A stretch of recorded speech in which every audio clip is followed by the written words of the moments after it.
Succes i veterinærbranchen, podcast nummer 176.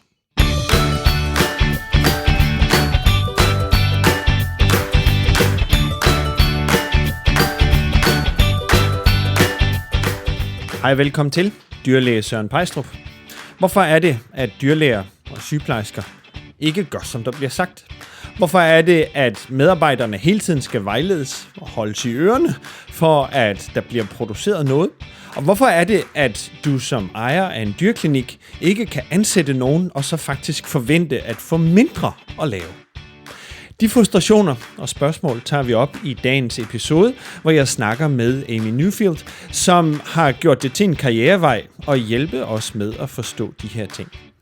For konteksten skulle jeg måske lige sige, at jeg er ikke leder i en dyreklinik. Jeg har min egen lille online biks her, som jeg selv leder, men jeg er ikke leder af andre dyrlæger eller sygeplejersker.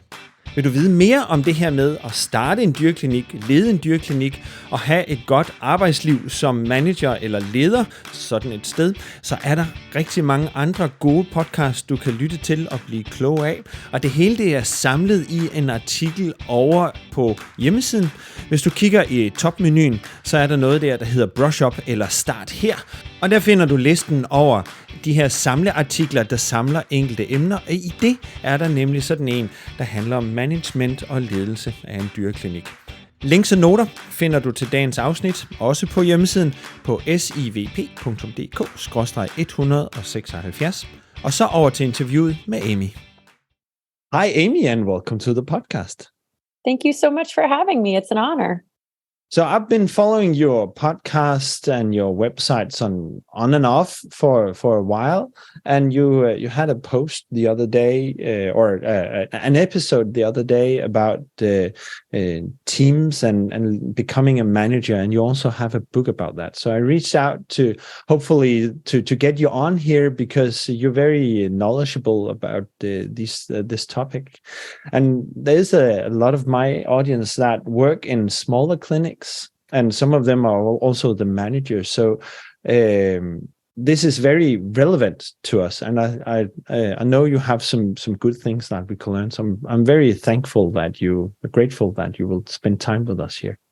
Yeah, well, thank you again for having me. And yes, the book is titled Oops, I Became a Manager, which probably resonates with a lot of you because you just ended up finding yourself in a management role, whether you wanted to be or not. So how, just for a short introduction, how did you come to know about these things and what do you mainly do for your work on this? Yeah, I've been in veterinary medicine for 25 years. I started out in a single owner doctor practice. There was just a couple of us, a handful of veterinary technicians and a couple front desk and just one doctor. He was not only the doctor, but he was also the owner. And he was the manager. And as we got a little bit busier, he decided to bring on another veterinarian and just kept asking me to do a lot of things like inventory or focusing on making sure our controlled substances, our controlled drugs were okay. And, then asking me if I could interview somebody. I've never interviewed anybody in my life, but I said yes.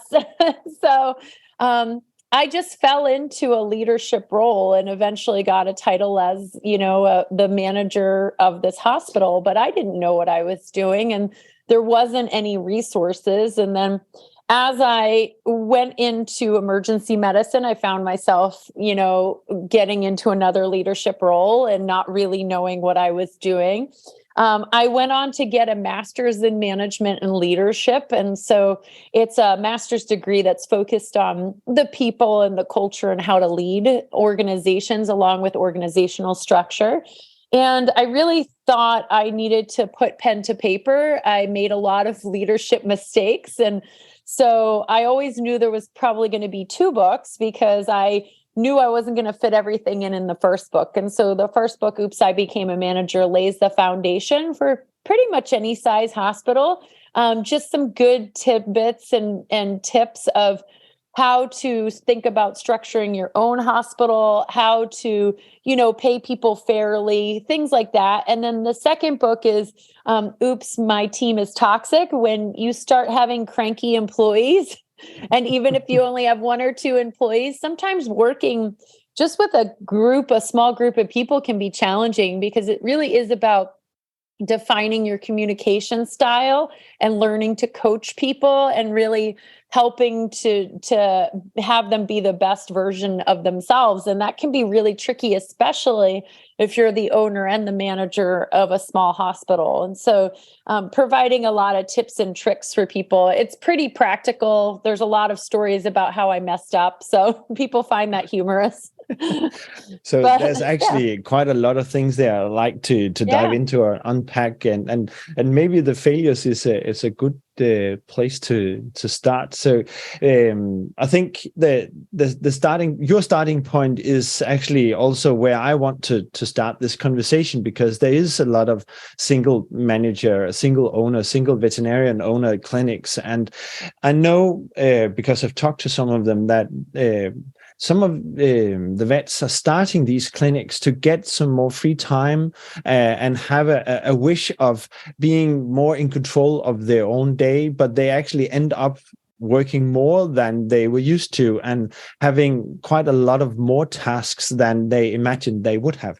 So getting the first employee or the first two employees might seem to be the most obvious way to go, because then you can just outsource some of the things that you don't want to do, and then you can get some free time, but then they actually end up working even more. So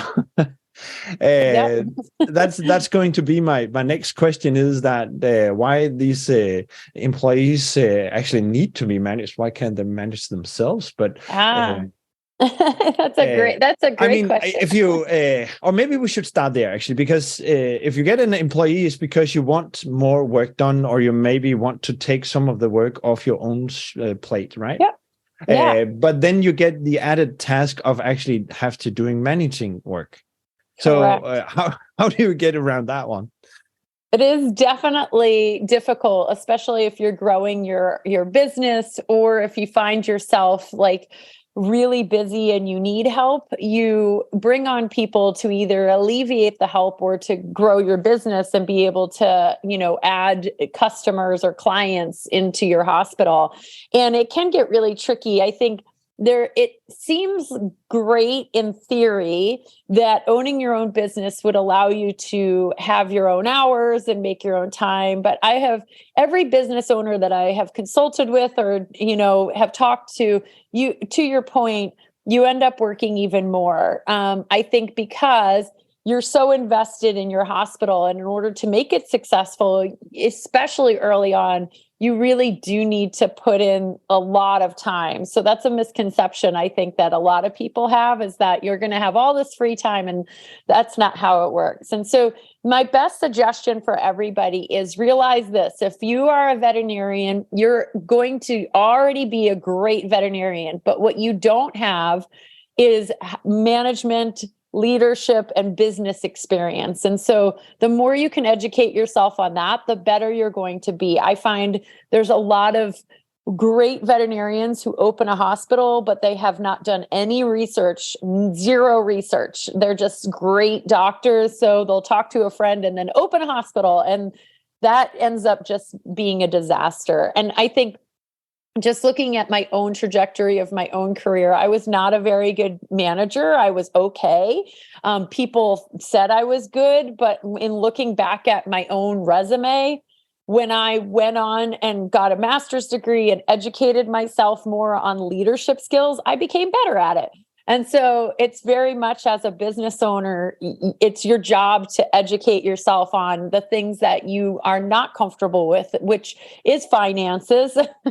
It is, how to organize and run your hospital. It's, even how to manage people. It's super important that you figure those things out. Just like all the years it took you to become a veterinarian, it's important that you put in the time to become, someone well-versed in business. Yeah. So I've heard about both types of managers, right? And I'm lucky to have a boss now that is very interested in learning about this stuff. He's a veterinarian, a very skilled one as well, but he's also a skilled leader because he has an interest in actually being a skilled leader, because he knows he runs a better business when his employees are happy. So he takes that on as a challenge and a fun challenge. But if you are in a small business and you basically just, I say that in quotation marks, that you just want to be the vet and you want to spend your time being a vet because that's also your most taxable hours, and then you actually end up having to study a whole different field, and you have to spend more time in the office doing administrative tasks, and then you just end up not being able to tax more, and then you just have to work even more to get more money in to pay in the salary for your employees. So you from the outside, it looks like you're ending up in a catch-22 where you're actually setting yourself up for failure. Yeah, absolutely. I think when that starts to happen, it may cost you a little bit more, but also may be worth the cost to hire someone else on. When you find that you can't be a veterinarian because you're so busy running a business, and to your point, the person who brings in the most money is the veterinarian actually working as a veterinarian, then we have to maybe think about hiring on someone who can help manage the hospital to take away some of that burden. And there's a lot of, online companies and that can help alleviate some of that stress. I'm sure you have over there as well, like companies that'll take just like payroll or worried about your what's called profit and loss statements, so your financial statements, and they'll help you analyze it so that you don't feel like you're alone on an island. And so I think like figuring out what you can and cannot afford, and the cost of a new employee might seem really expensive, but if you take all the hours that you are utilizing in terms of trying to run your business and figure out how much more money you could make by actually seeing clients and not having to take away from seeing clients, do you actually come out ahead? And that's for you to answer. But I think I love the fact that you have a boss that is willing to educate and work on it. And it is a fun challenge. Learning how to communicate, learning how to coach people, learning how to run a business is very fun. And I think that's the way to look at it. If you are an owner and a veterinarian, it's a fun challenge to do because it's going to make you a better manager, a better business owner, but also, help to drive your business all around. Yeah. So, but I'd like to actually stay on this topic for a while. Just one more question though, but why is it that if you hire a registered nurse, and we have quite good nurses here in Denmark, their education is very good, and they know something. They are taught about finances, so they can actually help with that. And or if you hire another vet, it's academic. It's an academic employee. Why do they need to be managed? I mean, they are educated to do their work. Yeah. I love that you asked that question, because I actually dove into this topic in my second book of why do we need leaders? And I went into the history of when can we find the first leadership? And in the Neanderthal period, we can't. But shortly thereafter, we can clearly see that people were very much invested in just one person. It was usually someone of religion. So perhaps, a priest or something like that. But then very quickly it evolved to people who ran a town. And what we find is this is normal even in other species. Elephants, there's always one elephant who happens to be the dominant female or the dominant male. Bees, there's a queen. And so we very much see that if you don't have a leader, what happens is, the book like The Lord of the Flies, there will eventually be an appointing of the leader. And so if we don't coach our people, and it's easy to coach just one person, it's easy to develop them and make sure that, they're on track with, your business values. But when we start adding in more than one person, we have multiple personalities. And one of the hardest things about a small business is those very strong personalities feel almost more invested, like they have a say in your business. And so if we don't coach them and we don't help them, then they get really upset because they feel like they've got an equal stake, but it's your business. And that can be really difficult to manage. And so people always need to be able to have a clear understanding of expectations. But managers are really important because if you don't manage someone, they're going to take over your business. That's exactly what they're going to do. They're just going to decide that they can run it better than you, and they're going to start doing things that you don't want. And that is normal in every society. So, and maybe on the flip side of that, if the employee loses interest in the work or in the business, they can just sort of tune out. They show up to work every day and they move things around. And when they go home, you can see they've been there and they've done some work, but they're not engaged in it. Yeah, absolutely. We need, as managers, we have to define our clear expectations so that they can come to work and be able to carry out those expectations.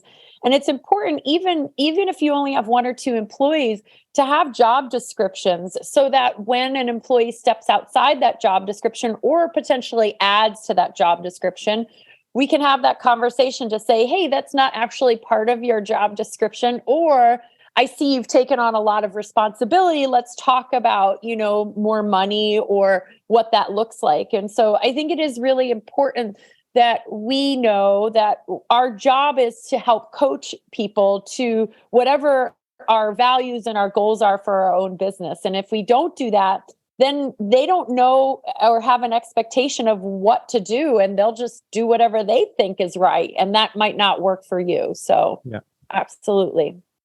So I will ask you what to do it right and what not to do in a second. But where do you recommend that people start when they're looking for some of the first employees? So you mentioned some of you can have online help, or you can have a bookkeeper that just comes in like a couple of hours, and that's not a full-time employee straight away. But is that a good place to start to get something off your plate, or is it what would you recommend? I think it's really hospital dependent. It really depends on what you are struggling with. There are some business owners who are fine with finances, and that's not what they feel like they're drowning in. And instead, they may need to fill the gap because they've got so many clients, they need another veterinarian, or they feel like they need, a registered vet nurse to come in and help them.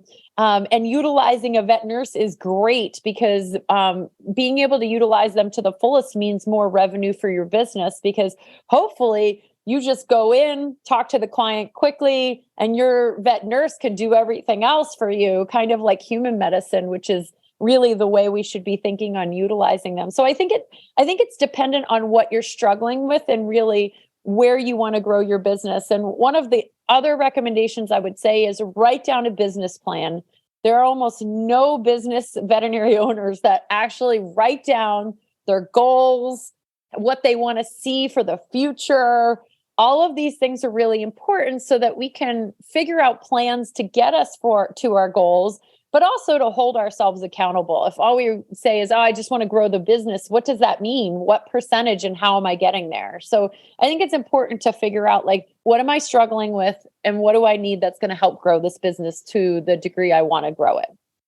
So I actually like to stay on that for a second. So now you're giving us homework, because starting a vet clinic, that business plan should be fairly simple, right? Sick animal comes in, I do something, a healthy animal goes out the other side, right?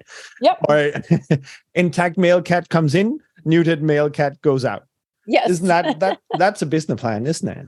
Correct. It is very simplistic. Most, I don't know if this is true, but here in the United States, you have to create something of a business plan in order to be able to get a business license. But after that part, it then just falls apart and nobody continues with that business plan, nor do they actually plan for the future? In the beginning part of the year, it gets a little bit slower typically around the holidays. And that's a good time to be able to sit down and map out the next year, where you look at quarters and like, what do I want to do for the first quarter and the second quarter? And do I want to add in new people? Do I want to add in new services? What percentage do I want to grow? Is there something I can do with marketing that's different? And very few business owners feel like they have the time to do those things. But this is why it's so important, because if we plan on something, we're more likely to obtain it. There's been studies that have shown that setting intentions and setting plans more likely actually results in fruition of those plans, rather than I'm just going to make my business great, which doesn't mean anything. What is great and what does that really mean? So I'm a huge fan of putting pen to paper or fingers to keyboard, whatever your preference, and writing something down and then reevaluating it throughout the year. It's important that we think about it from a business standpoint rather than just constantly treat animals and not grow our business, because that's what I see most veterinary owners doing. So just to tie everything together here, so please correct me if I've misunderstood this, but it's becoming easier to manage the first employees because you can more clearly show them the direction or tell them what you want to do with the practice, or why we are even here in the first place, other than just being vets and nurses. And if you know that you want to have a business that thrives, but you don't want to grow it bigger, you just want to have a work-life balance, or if you want a bigger hospital and I want to grow this into multiple practices, it's quite different way to look at things. And if you haven't written that down, or if you haven't spent time thinking about these things, you might not even be clear, and then you might not even be clear in your communication to your first employees what you actually want to do and how you want them to spend their time in the during the hours of the day. Yeah, you're absolutely right. And what I loved that you said was work-life balance. Most veterinarian owners of hospitals, they very quickly realize that they are super busy. It's very stressful. And they talk about that work-life balance. But rather than just talk about it or wish for it or maybe pray for it, you have to figure out a plan on how you're going to obtain it. So how are you going to get that work-life balance? Do you need to grow your business financially to a certain percentage to be able to, maybe hire on staff? What does that look like? If you don't have a plan, you're never going to have that work-life balance. So it's very important that we figure out what do we want and then go ahead and write down how we're going to get it, because then that gets our brain thinking about ways of getting that work-life balance. If all I keep saying is, I'm so busy, that doesn't solve a problem. If I say, I'm so busy, but if I'm able to hire someone, or if I'm able to bring in a part-timer, or if I can offload X, Y, and Z, that'll give me more hours in the day to be able to have that work-life balance. That's a better plan than just running around screaming with your hands in the air going, I'm so busy, I don't know what to do. So we definitely need plans. So a business plan, just for an example, could be that I want to be the vet and I want to do mostly vet work. Yep. I want to talk to clients. I want to operate. I want to do surgeries. I want to make diagnoses and run blood samples.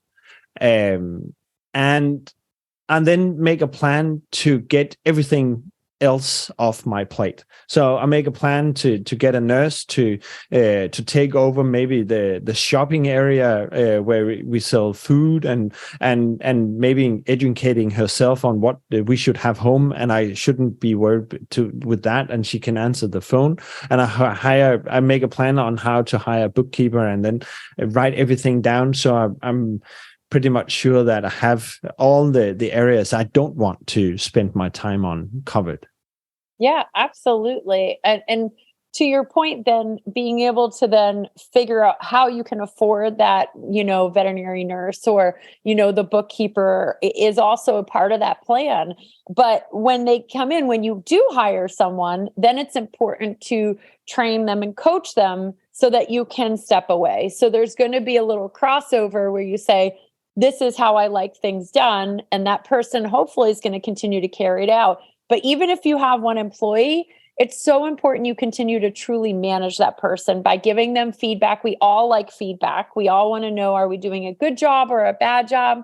We also all really love to be able to grow in our career. If you have that person do the same thing every single day, they're going to get bored. And so it's really important we figure out, how do we challenge that person no different than we like to be challenged. And so those are some really important things in just coaching and managing people, kind of like the 101 most important things that you need to do. So good. So if not having a plan, that might be the first failure that we should try to avoid. But people listening to this, what should they look out for? What are the failures or the challenges that you see people run into in the beginning? Yeah, absolutely. I think the first thing, obviously, is just figuring out what you want for your business and what defines you, what makes you happy and what makes your business unique. And so that's kind of like the culture and the vision and the mission is really important. And that's where we center everything around. And if we, just say we're going to be the best general practice, clinical practice in the area, and then we start seeing a lot of emergencies. Have we strayed from our original model? Yes. Are we happy with that? Or do we want to change things up? So just even understanding what is my business is business 101. And then from there, as you bring in team members, sharing your goals with them, sharing your business model with them so they understand what is important to you, training them, but then constantly educating them, coaching them, sitting down with them to make sure they know that they feel appreciated, and things that might need to be improved on is really important. And so there's a lot, but I think the biggest foundation is just having good systems and processes. I find, one of the biggest things that people do that's a mistake is they hire someone on and they say, go be a veterinary nurse.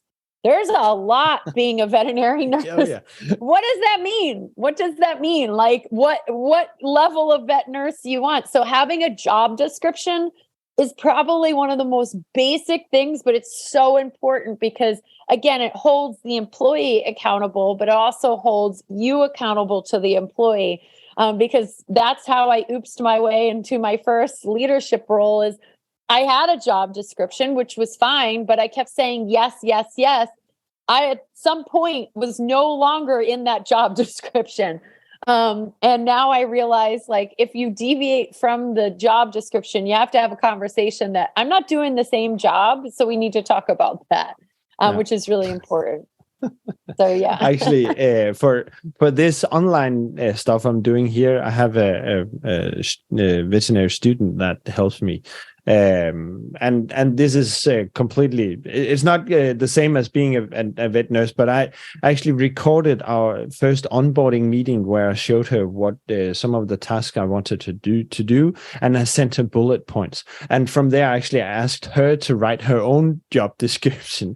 And we, of course, was sending it back and forth until that I was happy with what she wrote is what I actually wanted her to do. But in that, we also had a conversation about what she found interesting and what she most enjoyed doing, and would prefer to spend her time on. And I also was getting more clear as she was asking me questions, how I wanted to formulate what I actually wanted her to do, because obviously I wasn't that clear on it, not as clear as I thought I was. So that could maybe be a tip for someone. If you don't have a clear job description, yes. you don't have to write it yourself, I think. Correct. I tell plenty of people, if you don't have a job description, you should write your own and show it to your manager and make sure that you agree on it. It's so important. And I love how you went ahead and had her come on board and onboarded her with the expectations. Can you imagine if you just hired someone and said, just go do these things with no bullet points and just go do them? And you would be unhappy. They would be unhappy. You would not be thinking it was a very good employee, when the reality was we just didn't give them clear guidelines or any guidance whatsoever. We just threw them into it. And we see that a lot, especially with very busy, veterinary owners of hospitals. They hire on a new person and they say, just go do this, just go be a veterinarian, just go be a vet nurse, just go, be a manager. And then when that person fails, they get angry about it and they get upset, but they never provided any guidance for them to be successful. So maybe an example a little more close to home could be we usually have a small pharmacy, internal pharmacy in the clinics where we have medicine that we use ourselves and then a couple of tablets that we can hand out. And someone needs to manage that and order new medicine in every time. Everything needs to be refilled, of course, but not too much that you have $100,000 of dollars just lying around in medicine that eventually gets too old. So there's definitely a skill to doing that right and doing that to a certain standard. But so what you're saying is that you can't just tell the nurse, go fix the pharmacy, if you don't tell her how much you want medicine and what type of antibiotics you want home, and what you don't want, and how much she can order at a time, or should she order every single day of the week, or should she order just once, or how much time should she spend on it? So that's absolutely. Actually, that exact example, almost exact example, is in my second book because it was a mistake I did. My very first hospital said, just go do inventory. Just go be the inventory manager of everything. I don't know how to manage inventory. I was right out of school. It was my first job. They said, can you manage the inventory? I said, sure. I literally ordered about 300 cans of the same dog food, not having any idea of how much we needed. And when it showed up, the owner was like, what's all this? And I was like, well, we won't run out. I had no idea, like no clue. And so they were very kind because they realized they gave me no instructions. But there was a level of frustration, like, why would you not know this? And I said, because I've never done inventory before. I don't know how much we go through in a week. I have no idea what the expectations are. You didn't provide any guidelines. And now you're frustrated. But you just said, go do inventory, just go order stuff. That's a lot. You can't put that on somebody. It turns out a nightmare. And then it makes a story in my book. So yeah, exactly the same thing. I literally did that. So if you spend some time being a manager up front here and you maybe talk to your employee and go through the thing with them, you of course spend more time doing that the first couple of times. And it seems obvious when we talk about it, but apparently it's not that obvious that you should spend time. But maybe you should take time actually writing at least some bullet points when you go through the thing, so she has that when she goes through it the next time. Yeah, absolutely. Again, we have to set the expectations for the employee when they first come on. They could be the best veterinary nurse in the world, but if we don't tell them our expectations, then we set them up for failure, and then we get frustrated. They get frustrated because they know it doesn't feel right. And then we get angry, but we don't talk to them about it. And then it just becomes a bad spiraling event. And we could just have one or two employees and we're just not communicating well with them. So it's really important we set expectations up front. So, starting a new task like this is maybe a good starting point for where you should do actually visible managing work or doing actually visible coaching. But what are some other good times where you should be mindful of? This could be a good coaching session, or this could be a chance to learn something. Yeah, absolutely. Every day that you're working with this individual, there's an opportunity to coach them and help guide them. And we do it with kindness and lots of empathy, right? Because that's super important. But I think, all the moments that you have, employees, every person wants to know, especially when they're hired into a new position, how am I doing? And it's so important to provide that critical feedback, not just on the negative things, because I have worked with plenty of managers who only tell you about the negative things, but also about the positives to things, to say, you're doing a great job in X, Y, and Z. And the more times that we praise the positive things, that when something does come up that's not quite right, we'll be able to get through to that employee because they know innately this manager has my back. This owner really does care about me. They're talking to me because they just want me to be better. And if we don't address those things, then this employee is just left wondering, I wonder how I'm doing. And it can be very difficult, especially for veterinary owners of practices, because no one provides them the feedback. So that can be really difficult because you wonder, am I doing a good job or am I not doing a good job, especially managing this hospital? Ask your employees. There's no reason that you can't reach out and have them give you a review so that you can find out how you're doing in that leadership role. And that's going to help you grow as your skills as a manager, but also it's going to help your employees feel and like they can trust you and have an open conversation. So we all have room for improvement. But that's quite an important point. I love that you brought that up because that might seem scary to some people. So you want me as the manager to actually ask my employee, what do you think about me as the manager? 100%. Yes. So you don't just want me to give feedback to the employee. I think you did this well, and I would like this job done better next time. I actually also need to be vulnerable, I think is the word I'm looking for. That is the I have to open up for Yeah. criticism. Yeah, absolutely. The best managers listen to the employees because you're there to serve that employee. If we can serve that employee to becoming the best employee possible, then they're going to do the best job for us. And so I need to figure out, am I connecting with you?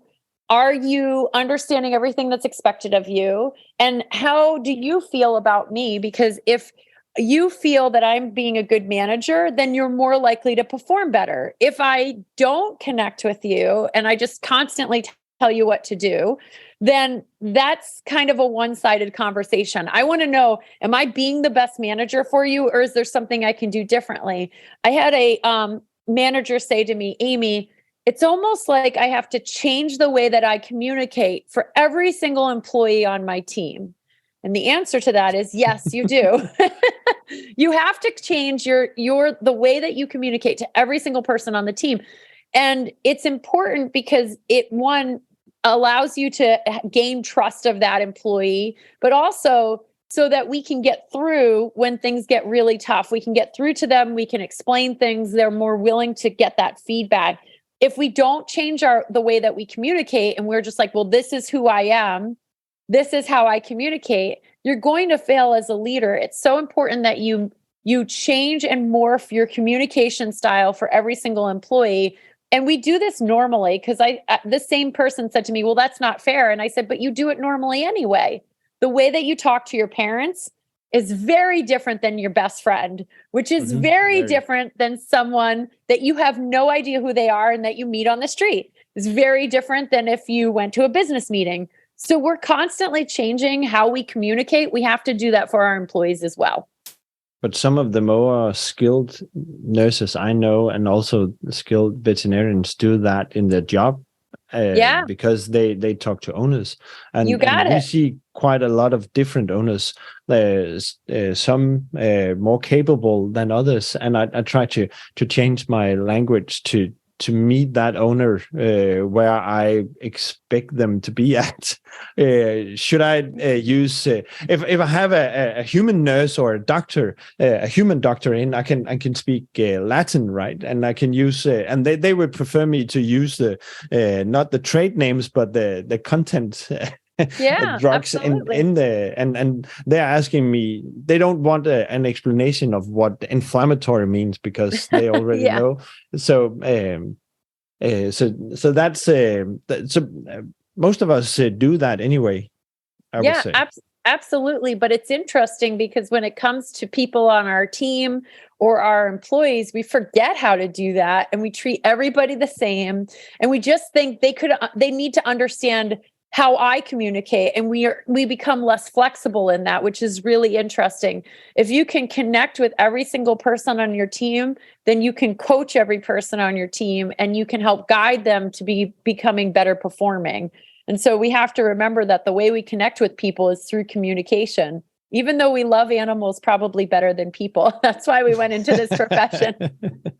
But I could, as the manager, ask, how would you prefer me to communicate to you? Or am I communicating the right way to meet what you need from me as a manager? Yeah. And one of the other suggestions I always have is to consider doing a personality test with your new employee. There's DISC testing, Myers-Briggs. There's something called Caliper, Crystal. These are pretty well, I think Myers-Briggs and DISC are pretty universal in the world, but 16, the number 16 personalities.com is a Myers-Briggs. It's free. And you can really learn a lot, because if you sit down with your employee and look at your personality test and then look at their personality test together, it really does open up the communication. And is it how do they like to be communicated with? How do they handle conflict? And if we can figure out all those things, then managing someone becomes so much easier.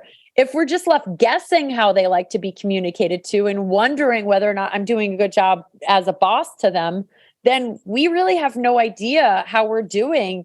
And that employee probably feels a disconnect as well. Yeah. So I've done the DISC, the DISC profiling before, and I know my own type, and that has actually helped me quite a lot. But for people who don't know, that's a way of putting you into a box of either 8 boxes or 12 boxes or 21 boxes or something, just to give you an overview of what type of person you are and what type of manager the type of person your manager is, and the nurse that you also have to work with as in a team.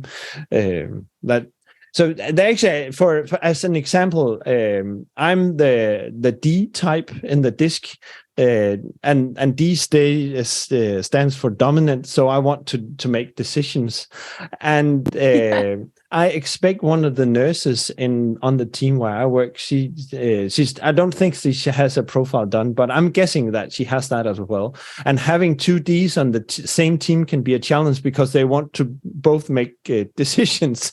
Yes. And if they don't agree on a decision, that can actually escalate quite quickly. But knowing about this, I know that when I get frustrated, it's because of my personality types, and because I have a weak point there. If I don't get to make my own decisions, I get frustrated, and have become aware of that, because I've taken some of the tests that you're talking about there.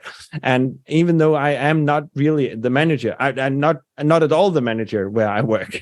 It's still it's helpful for me to know as the employee, and also to have a guesstimate of what my boss is and some of my colleagues are. So that was just to put a line on what you said. I think that's very valuable for a broad range of things in teamwork in general for the practice, actually. Yeah, absolutely. Asking the employees, as the manager, what can I do better? Doesn't that becomes a sign of weakness? If I'm the manager, shouldn't I be supposed to know, or shouldn't I know better because I know I'm the manager? I need to point the direction, and then I need to not be the one asking questions, but actually pointing the direction. Yeah. So, every generation, and I don't know if this will translate, but baby boomers. And so that's what we call them over here.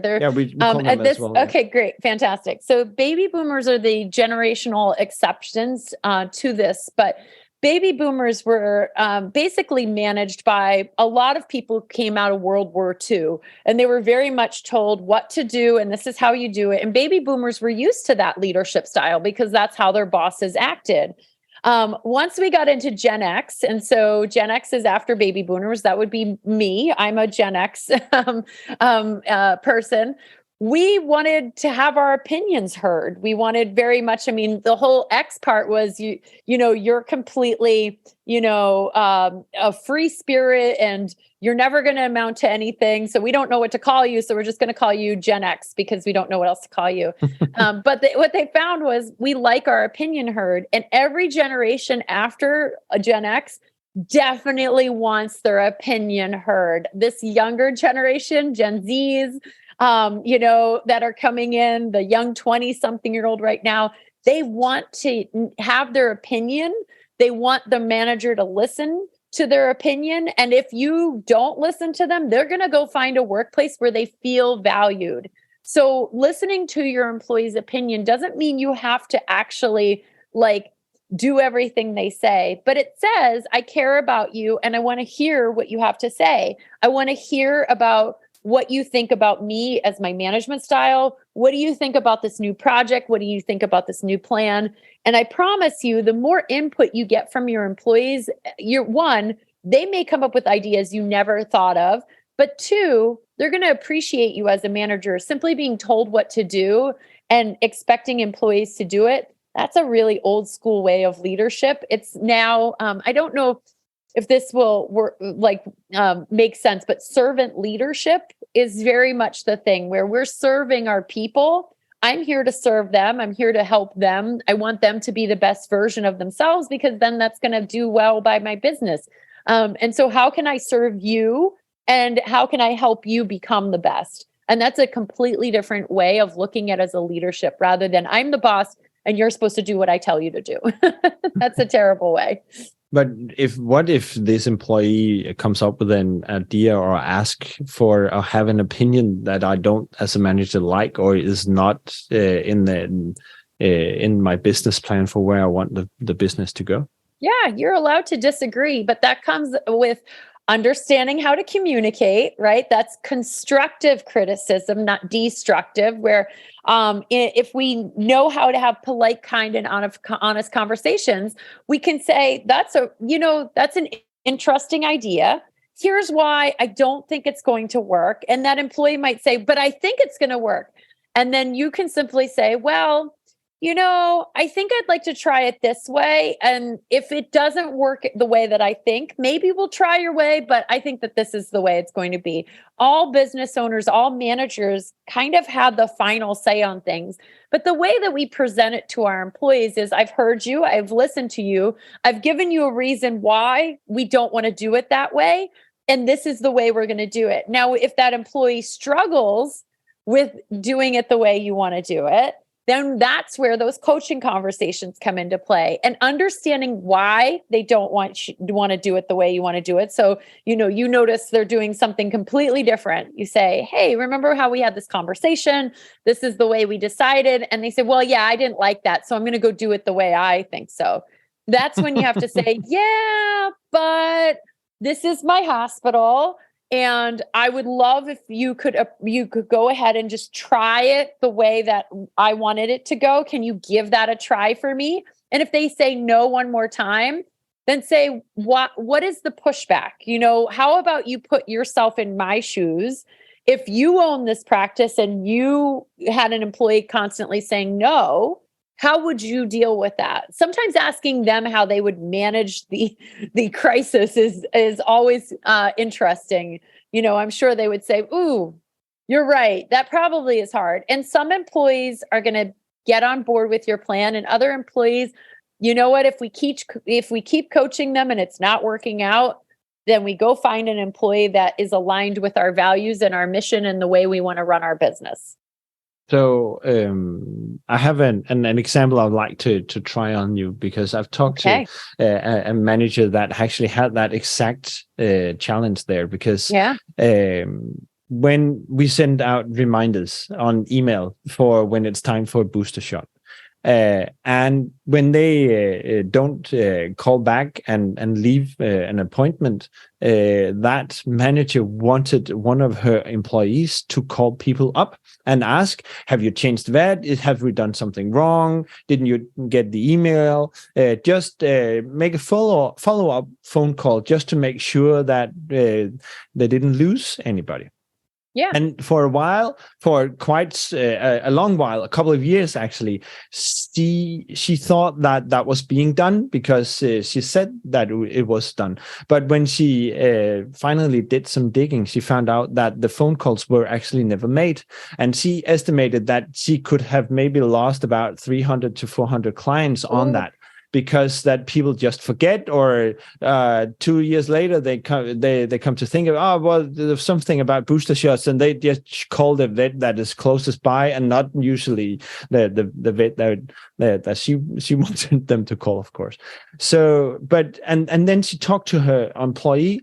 I told you to make these phone calls. Why didn't you do them? And she had some pushback here, and she couldn't actually say it. She couldn't put words to it. Why she didn't like doing that, and that actually escalated to a quite heavy disagreement. That the manager was actually the manager of the clinic says, "This is my rules. This is my hospital. I want you to make those phone calls." And the employee still didn't want to do them. Yeah. So what would you advise her to do in that case? Yeah, whenever we get into my hospital, my rules, that probably isn't going to go very well, particularly with the younger generation. Again, baby boomers will accept that because that's the way that they were managed their entire lives. But they're going into retirement now, aren't they? Yes, they are. And so most of us, if someone said it's my hospital's my rules, what every one of us thinks immediately, I don't want to work for you, right? Like that doesn't feel very good. And it becomes disconnected. So my recommendation is to get to the why. And sometimes employees don't know the why, but it probably felt uncomfortable for that employee to make calls, and they probably weren't comfortable doing so. And so we have to figure out, what does that look like? And then also ask them for their other thoughts. When we send out reminders, we know that a certain number of people aren't either getting them, or maybe they're getting lost, or they, just throw it in the garbage. So what are your suggestions? If you don't want to call people, what other suggestions do you have to send out or get people, reminded about their appointment? And get from their opinion. And if they come up with another solution that's going to work better. But in the long run, we have to say, how can I get you comfortable with making those calls? Because the answer of no, I'm not going to do it isn't something I can accept. So how can I get you comfortable so you're going to make those calls? Is it a time thing? No. Is it a comfort level thing to be able to call and ask people? Well, I just think it's a lot, whatever that, there has to be a reason. We have to get to that reason and then coach that person to helping them. And sometimes it's just, they just don't see why it's important. And so sometimes we might have to say, if I've lost 100 clients, here's the money I've lost. So it is a big deal to me. And if you value and our relationship, how can I help you overcome this roadblock? We have to come up with, why do they have a roadblock to what we're asking them to do? If they can't communicate it, we have to kind of help them figure out how to communicate it. Exactly what is that roadblock? Is it time?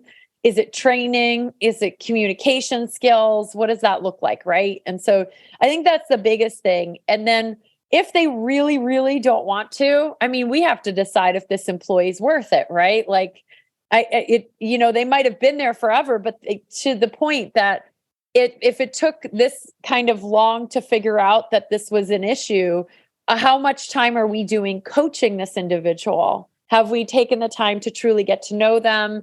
Have we had conversations, career conversations? Have we asked them about how the process is going? Because it doesn't seem like, it doesn't seem like it was going very well. So I think we had to figure out, like, how much coaching did we put into this individual, and did we just assume they were doing fine? And that's why we need managers for everybody. So just to make it clear here, so my hospital, my rules is not a good idea, but adding some curiosity as to what's going on might be a good way to go. Correct. Yeah, I want to know more about your thoughts. Like, I want to know more about your thoughts and why you think the way that you do. As I remember the story, and as I understand it, that the employee was saying that she didn't felt it was necessary. So the reason she gave was that if people don't want to come in, it's their own choice, and I shouldn't interfere with that. And with a little bit more of curiosity and asking, it actually ended up with that the employee might have been feeling salesy or a bit. She felt uncomfortable, I'm guessing, to calling people and in somehow intruding on the privacy and asking them to do something that she thought they didn't want to.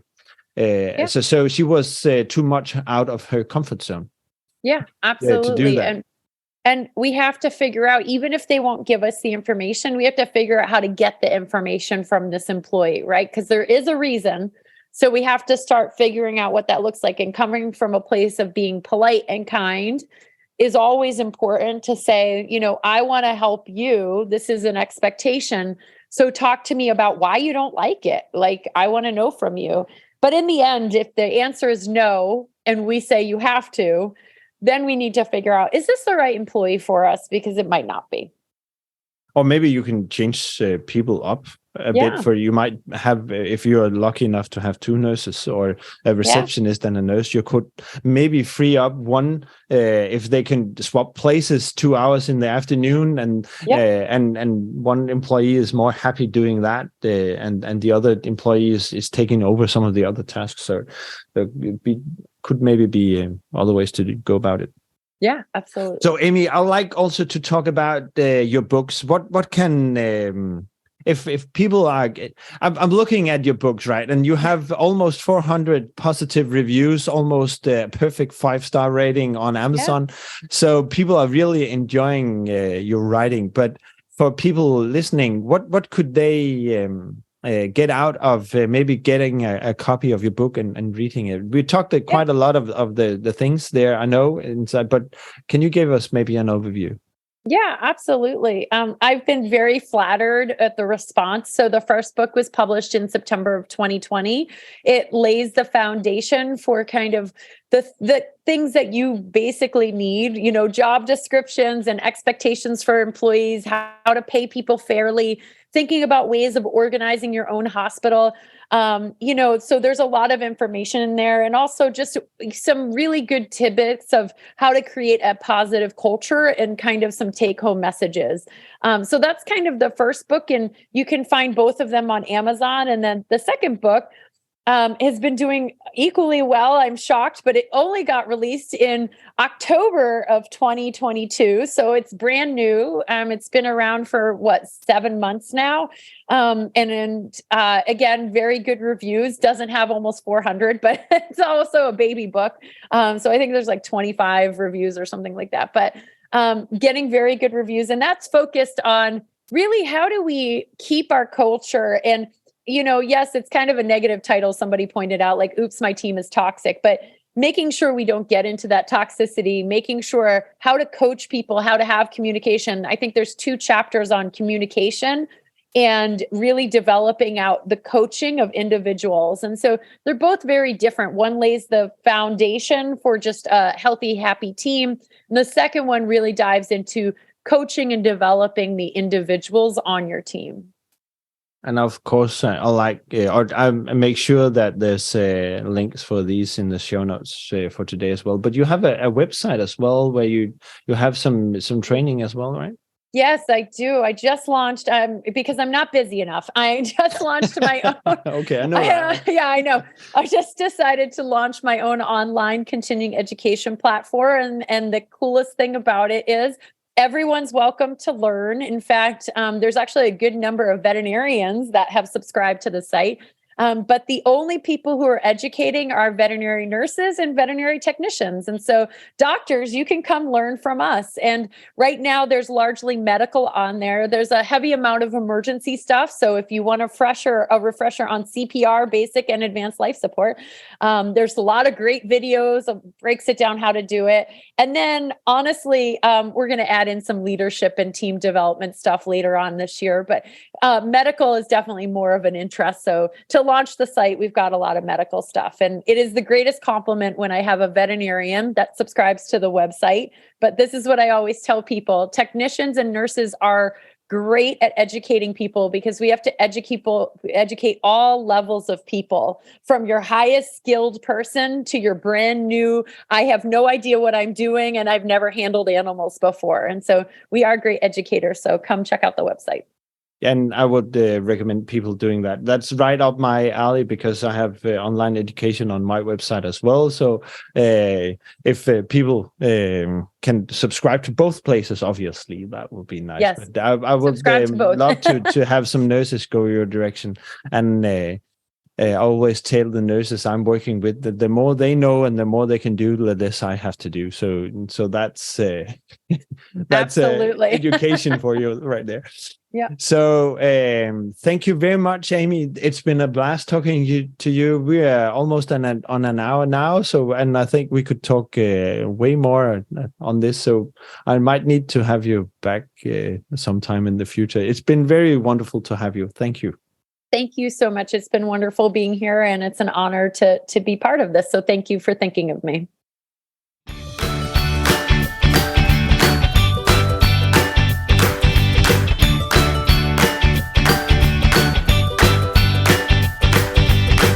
Husk, at du kan finde links og noter til dagens afsnit på SIVP.dk og så episodens nummer, for eksempel SIVP.dk/1.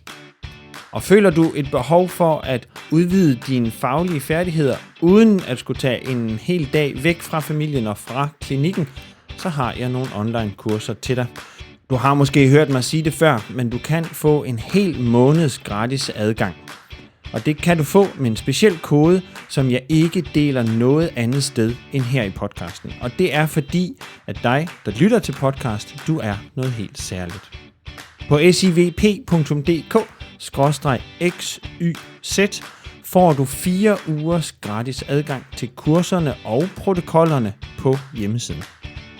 Alle kurserne har specifikke læringsmål, så du ved præcist, hvad du får ud af den tid, du investerer i det. Du kan for eksempel lære at lave en regelret neurologisk undersøgelse og bruge det allerede næste gang, du er på klinikken. Du kan også lære at tolke blodprøver, og du kan lære at lave et godt finlåsaspirat og tolke det sikkert. Der er meget mere, men kig over på SIVP.dk/XYZ og tilmeld dig den gratis adgang, så kan du se, hvad du kan lære og bruge allerede næste gang, du er på klinikken. Udover alt det, så får du også adgang til et lukket online forum, hvor du trygt og sikkert kan dele alle dine i gåseøjne dumme spørgsmål. Dem er der selvfølgelig ikke nogen af.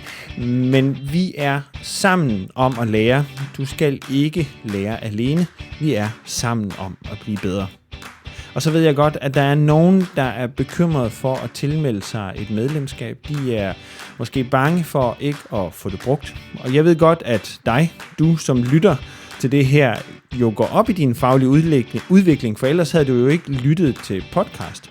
Men skulle du nu alligevel være bekymret for at glemme at melde dig fra, når din gratis måned udløber, så skriv lige til mig. Jeg har nemlig resultatgaranti, og det betyder, at hvis ikke du ser resultater i din hverdag, så skal du selvfølgelig ikke betale for noget for at have været på kursus hos mig. Se på SIVP.dk/XYZ for at tilmelde dig en gratis måned med det samme. Vi ses!